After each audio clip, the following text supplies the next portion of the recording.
Hi everyone, I hope आप लोग बहुत अच्छे हैं, बहुत हैप्पी हैं अपने लाइफ में।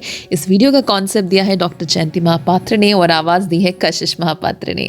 तो आज मैं इस वीडियो में बात करूंगी भगवत गीता के एसेंस के बारे में, भगवत गीता के कुछ मेन प्रिंसिपल्स के बारे में जो आपको अपने लाइफ में सही रास्ता चुनने में हेल्प ज़रूर करेगा। जैसे गीता की शुरुआत कहाँ से हुई ये हम सब जानते हैं, लेकिन जो नहीं जानते उनको मैं बताना चाहूँगी कि महाभारत के युद्ध से पहले जो अर्जुन थे एक महारथी थे और वो हमेशा इनजस्टिस के खिलाफ लड़ते थे। लेकिन जब महाभारत का युद्ध शुरू हुआ तब वो बहुत दुखी हुए, इसलिए क्योंकि उन्हें ये लगा कि उन्हें अपनों के साथ लड़ना पड़ेगा, यानी अपने कज़न्स के साथ, अपने टीचर, अपने क्लासमेट्स, अपने भाई, इन सब के साथ लड़ना पड़ेगा। और वो बहुत ही इमोशनल फील कर रहे थे कि मैं उन लोगों के साथ कैसे लड़ सकता हूँ जिनके साथ मैंने पूरा जीवन बिताया है, जिन्होंने मेरे लिए इतना कुछ अच्छा किया है।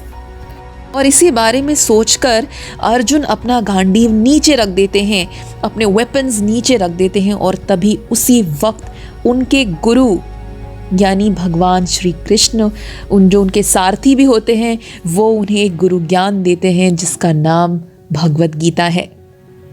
भगवत गीता में 18 चैप्टर्स हैं और उन चैप्टर्स में ज़िंदगी को लेके, इमोशंस को लेके, एम्बिशंस को लेके वो सारी चीज़ें हैं जो हम हमारे लाइफ में, जो हमारे प्रॉब्लम्स होते हैं, उसका सारा जवाब है। सबसे पहला चीज़ जो गीता में कहा जाता है, बार बार कहा जाता है कि जब भी आप कर्म कर रहे हैं तो आप उस वक्त रिजल्ट के बारे में मत सोचिए, प्रोसेस के बारे में सोचिए। यानी जो काम कर रहे हैं उसका जो जर्नी है, उस जर्नी के बारे में सोचिए। फाइनल जहाँ पहुँचेंगे वो डेस्टिनेशन कैसा रहेगा, वहाँ पे क्या मिलेगा, क्या नहीं मिलेगा, मिलेगा या नहीं मिलेगा, ये सब बारे में मत सोचिए। देखिए, प्रैक्टिकली देखा जाए तो अगर आप अपने रिज़ल्ट के बारे में सोचेंगे तो आप टेंशन में आ जाएंगे, क्या होगा नहीं होगा। और जब हम टेंशन में आ जाते हैं वो काम को अच्छे से नहीं कर पाते हैं। लेकिन सक्सेसफुल वही व्यक्ति होता है जो रिज़ल्ट के बारे में बिल्कुल भी नहीं सोचता, लेकिन अपना 100% देता है। चाहे वो बड़े आर्टिस्ट हों, वॉरियर्स हों, साइंटिस्ट हों, या इवन जो लोग एग्जामिनेशंस दे रहे हैं, स्टूडेंट्स हो। तो आपका काम है सिर्फ भगवान श्री कृष्ण ने ये कहा है कि रिज़ल्ट पर आपका हक नहीं, अधिकार नहीं है। वो रिज़ल्ट सिर्फ उनके भगवान के पास है, वो रिज़ल्ट क्या मिलेगा वो डिसाइड करते हैं।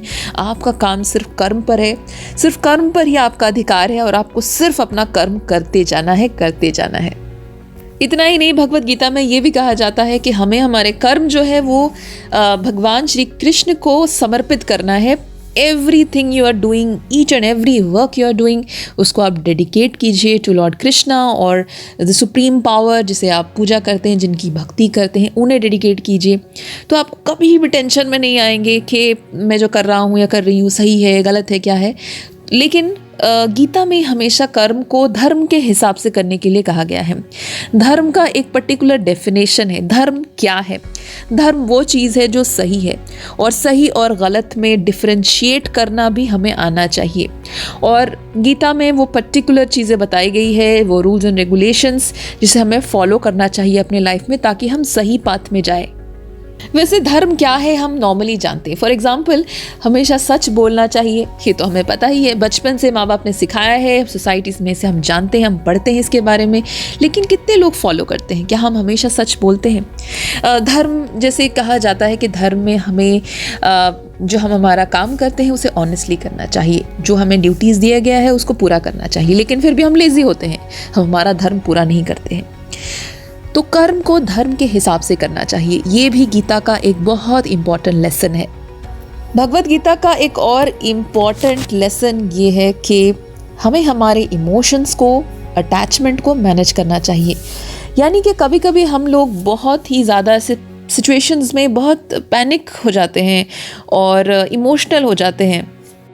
लेकिन भगवत गीता में कहा गया है कि हमें हमेशा काम रहना चाहिए और हमें लॉजिक का इस्तेमाल करना चाहिए, इमोशंस का नहीं। चाहे कितना भी बुरा सिचुएशन हो, always stay calm and quite, और धीरे धीरे आपको सोल्यूशन दिखेगा। आप खुद ही अगर आपने महाभारत पढ़ा है या देखा है तो आपने देखा होगा ये कैरेक्टर लॉर्ड कृष्णा का जो है वो कम्प्लीटली शांत रहते हैं, काम रहते हैं और इंटेलिजेंट वे से स्ट्रैटेजी बना के जीतते हैं।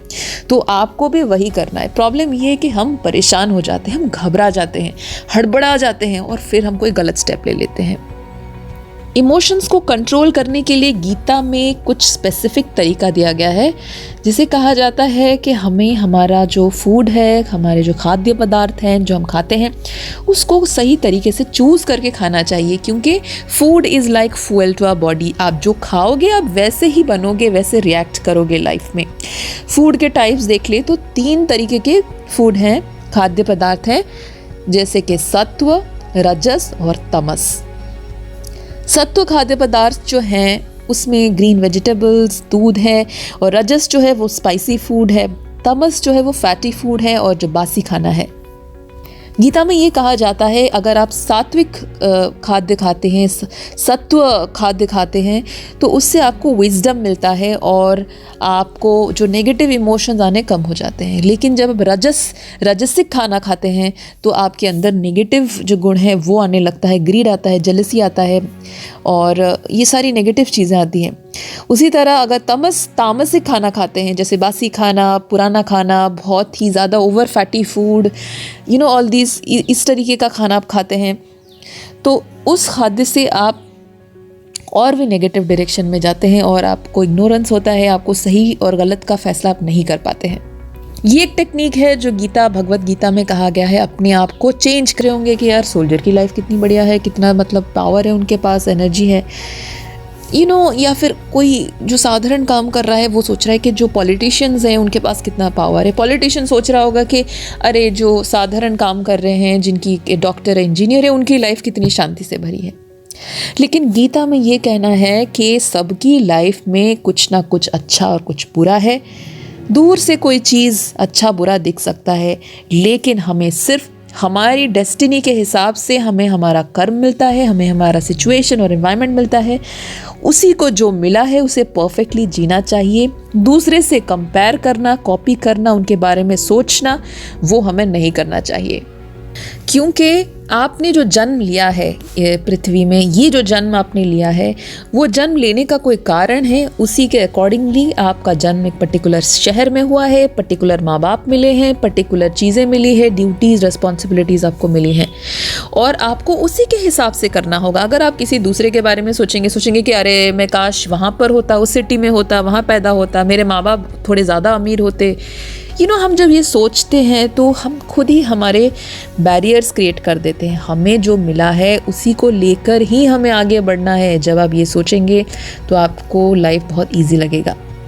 जैसे आजकल हम सोशल मीडिया में दूसरों के फ़ोटोज़, तस्वीरें, उनके अचीवमेंट देख के कितना कुछ सोचते हैं, लेकिन गीता में एक और लेसन सबसे इम्पॉर्टेंट वो है भगवत गीता में, वो ये है कि आपका जो गोल है इस लाइफ का, जो सपने हैं, वो ड्रीम है, उसे स्टिक कीजिए, उसे मत भूलिए, दूसरों को कॉपी मत कीजिए। आप जो बनना चाहते हैं आप वही बनिए, वही कीजिए, उसी में आप मास्टरी बनाइए। गीता में एक और इम्पॉर्टेंट लेसन ये है कि आपको हर किसी के साथ एक सेम बिहेवियर रखना है, इक्वल ट्रीटमेंट करना है, यानी कि जो जैसा भी है सबको एक समान तरीके से बिहेव करना है। इवन शत्रुओं के साथ भी आपको बहुत काम रहना है। जो एक पर्टिकुलर वर्ड गीता में है उसे स्थित प्रज्ञा कहते हैं, यानी कि हर सिचुएशन में अपने इमोशन को बैलेंस करना। अपने शत्रुओं को स्पेशली अगर आप उनके साथ अच्छा व्यवहार करेंगे तो आपको गिल्ट कम होगा, आपका जो अंदर का नफरत कम रहेगा। हाँ, अपने आप को प्रोटेक्टेड रखिए, लेकिन फालतू का झगड़ा करना, बदला लेने को सोचना, उनके बारे में सोच के अपने ताकत को ख़त्म मत कीजिए। गीता में गिफ्ट को लेके भी एक इम्पॉर्टेंट चीज़ कही गई है कि जब आप गिफ्ट देते हैं तो आपको रिटर्न में कुछ एक्सपेक्ट नहीं करना चाहिए। स्पेशली आप अपने दिल से जब गिफ्ट देते हैं, gift right person, right time, right place में देना चाहिए और उसके रिटर्न में we should not expect anything.